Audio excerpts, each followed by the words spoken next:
নমস্কাৰ, সবকে মোৰ ইউটিউব চেনেললৈ স্বাগতম জনাইছোঁ। আজি কথা পাতিম অসমত বি.এড কলেজৰ ওপৰত শিক্ষামন্ত্ৰী ডাঙৰীয়া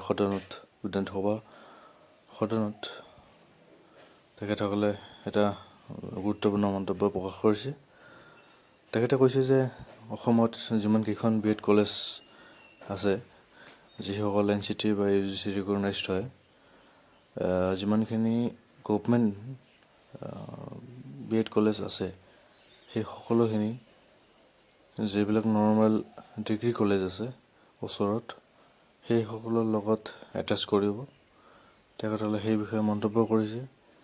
আৰু যিহেতু নতুন শিক্ষানীতি কেইদিন পিছত বি.এডত মানে ডিগ্ৰীৰ লগত ইণ্টিগ্ৰেটেড ডিগ্ৰী কোৰ্চ লগত বি.এড হ'ব, যাৰ কাৰণে বি.এড যিমানখিনি কলেজ আছে, তেখেতসকলে কৈছে যে এক্সট্ৰাকৈ বি.এড কলেজ ৰখাৰ কোনো দৰকাৰ নাই।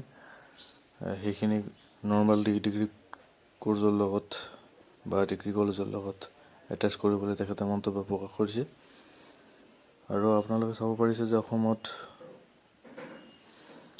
কিমানখন বি.এড কলেজ আছে, প্ৰাইভেট ছেক্টৰে হওক বা গভমেণ্ট ছেক্টৰে হওক, আপোনালোকে চাব পাৰিছে। ইয়াৰ লিষ্টখন আপোনালোকে চাব পাৰিছে যে কিমানকেইখন বি.এড কলেজ অসমত আছে। আৰু বি.এড কলেজৰ সংখ্যা অসমত বহুতে কম হয়, যাৰ কাৰণে বহুতে কেণ্ডিডেটে বি.এড কৰাৰ কাৰণে বহিৰাজ্যলৈ যাব লগা হয়। বহিৰাজ্যৰ পৰা NCT ৰিকগনাইজ ইউনিভাৰ্চিটিৰ পৰা তেখেতসকলে বৈধভাৱে তেখেতসকলে বি.এড কোৰ্চ কৰিব লগা হয়।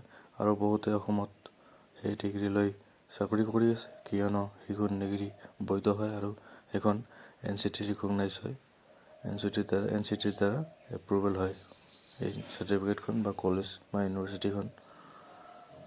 তো শিক্ষামন্ত্ৰী ডাঙৰীয়াই সেইখিনি মন্তব্য কৰিছে